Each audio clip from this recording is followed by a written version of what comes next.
subukan natin ang autonomous waypoint mission dito sa eroplano na to. Ngayon ang gagawin niya, lilipad siya papunta dun, Aguada, pero hindi dun sa Kabayan ha, dito lang sa may dagat. Tapos papunta rito, yan. So ngayon papakita ko sa inyo kung ano yung gagawin niya. Ngayon magpo-program tayo. Ang gagawin ngayon ay gagawa ko dito ng autonomous waypoint mission.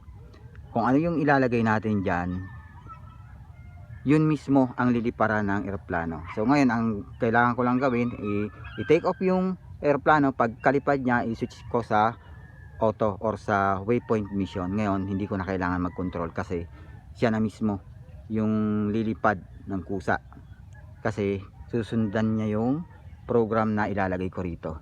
So una, mag-set tayo ng waypoint mission number 1 dito.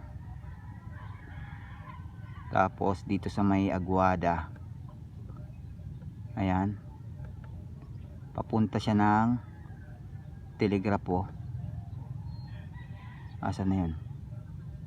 Yan, Kalitaan. Tapos balik siya dito.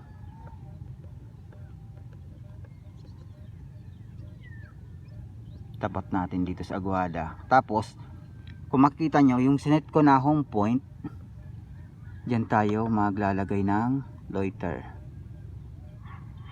I-forever ko na para ano, yan. So ibig sabihin naka loiter siya, unlimited. Iikot siya dyan.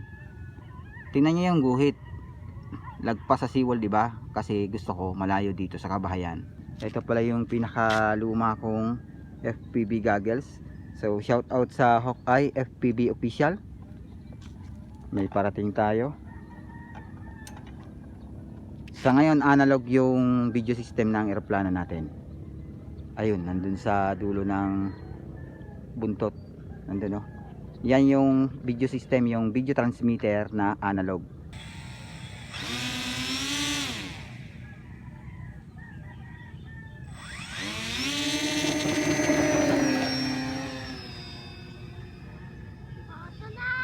Dahil lumilipad na yung eroplano natin, switch na natin sa auto or sa waypoint mission.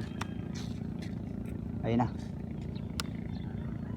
So bibitawan ko na dito yung controller kasi nakaset na siya sa auto or waypoint mission. Ayan, kung makikita nyo dito sa monitor. So yung altitude niya ay 90. Yan, 90 meters.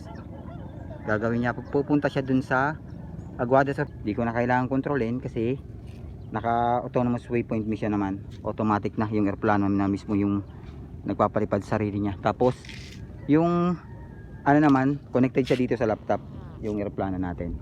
Ang purpose ng project nito, no, for awareness lang, para po ito sa search and rescue. Kaya madalas sinusubukan ko lahat ng kakayahan ng eroplano ko para pagdating ng, hindi ko man hinihingi, pero mas mabuti ng nakahanda tayo, di ba?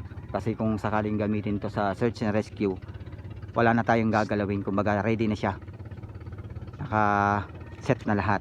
Ayun, waypoint number 8, nakita nyo, loiter unlimited. Ibig sabihin iikot na siya dito.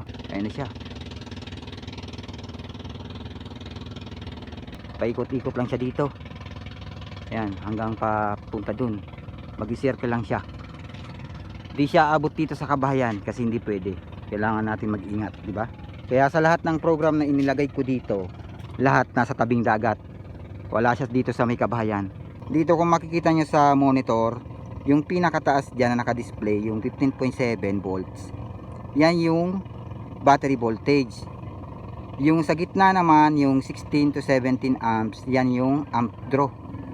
So nagbabase yan, depende sa throttle natin. Kung ayan, sa 35%, 16 amps yung hinahatak niyang amperahe dun sa battery. So ang battery nito ay merong capacity na 16,000 milliamp hour.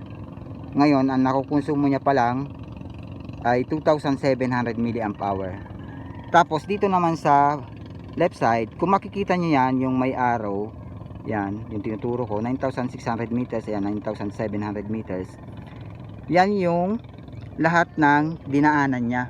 Alam niyo yung parang binibilang niyo yung hakbang niyo.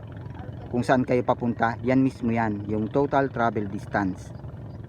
So kahit nandito lang siya sa tapat, binibilang niya yung lahat ng nililiparan niya. Parang kayo lang, yung pumunta kayo ng bayan, binibilang niyo yung bawat hakbang nyo. Ganito yun. So yan, total travel distance is 10 kilometers. Pero yung range niyan, yung distance ng eroplano, asa na yun? Ito, malapit na. Ito na siya. Yung distance naman ng eroplano, nandito yan. Ayan sa taas. 200 and 160 meters. Yan mismo yung range ng eroplano. Yung distansya niya dito sa home point. Kung saan siya nag take off. Ayan na. Napaka-smooth lang ng lipad niya. Ito yung wind speed at yung arrow, yan mismo yung direksyon ng hangin. Tapos ito yung ground speed at ito naman yung airspeed. Nakaset yung naka-indicate sa autonomous waypoint mission yung altitude niya 100 meters, pero naka-enable yung terrain follow. Ibig sabihin kahit 100 meters yung set ko dyan, pag may dinaanan siya katulad nitong isla, kusa siyang a-adjust pataas para hindi siya yan bumangga. Ganyan ang nakaset na autonomous waypoint mission dito sa eroplano natin. Ang waypoint mission, kahit mawalan ng signal ang eroplano natin, kahit mag-disconnected dito sa controller, tatapusin niya yung mission niya. Hindi siya pwedeng bumalik na hindi tapos yung mission niya. Yun ang nakaset sa flight controller ng eroplano natin. Yun ang sinet ko. Halimbawa, papunta siya ng bulan, nawalan ng signal, nag-disconnect dito. Ang gagawin niya, itutuloy niya yung mission niya. Tatapusin niya yun, tapos babalik siya rito.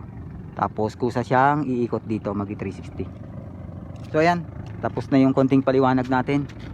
Asa na yun? Yung na-consume na capacity sa battery, ilan na ba? Ayan, naka 5.5 milliamp hour. Tapos yung battery voltage ay 15.1 volts.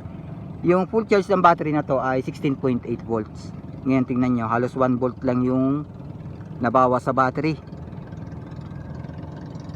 Ayan 15.1 volts. Tapos yan yung tira, yan yung battery voltage ngayon, 15.1 volts. Ayan, naka 22 kilometers na. Yung total travel distance 22 kilometers. Pero yung bawas sa battery 1 volt lang yung nabawas, kasi yung full charge nito ay 16.8 volts. Kanina sinalpa ko nasa 16.6 yata. Tapos ayan 15 volts. Yung capacity naman ay yung capacity ay 6,000. Ibig sabihin may tira pa siyang 10,000 milliamp hour. Layo pa ng mararating ng eroplano natin kung isasagad natin yung capacity ng battery. So yan 1 volt lang yung nabawas sa battery. So yan, landing na tayo. I-landing na natin yung eroplano. Nakaset pa siya sa auto. Ngayon iset natin sa FBWA or Fly by Wire A. Fly by Wire A. Ayun, balik na natin.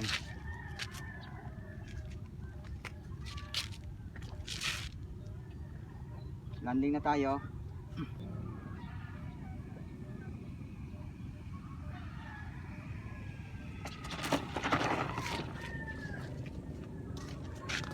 So ito yung nakonsumo ng eroplano natin na capacity sa battery, 7,219 milliamp hour. Tapos yung battery voltage ay 15.3 volts. Tapos yung niya, total travel distance ay 27.9 kilometers. Yung flight time niya naman ay 25 minutes. Ang dami pang tira sa battery. Nandun na yung eroplano natin naka-landing na. Success yung pinakaunang autonomous waypoint mission na ginawa natin dito sa ating project na eroplano para sa search and rescue. At yan yung sinasabi ko sa inyo na pag nag-take off yung eroplano, ito may iwan to dito sa lupa. Tingnan nyo yung dinaanan ng eroplano. Yan yung iniiwasan ko, yung mga mataas na damo. Yung gitna mismo na yan, yan yung nagiging landing strip papunta rito. Nagiging siya, dyan siya naglanding. Ang nakabit na propeller, dalawang 12x8 na propeller. Counter rotating yan. Yung isa counterclockwise, yung isa naman clockwise. 12 inches yan ang haba niyan. Kaya 35% na throttle. Stable na siya Ito kasing eroplano na to, pag take off, ang ginagamit kong throttle ay 80%. Pag take off niya, makaangat lang siya ng kahit na mga 10 to 20 meters, i-adjust ko na, ibababa ko na yung throttle ng 35%.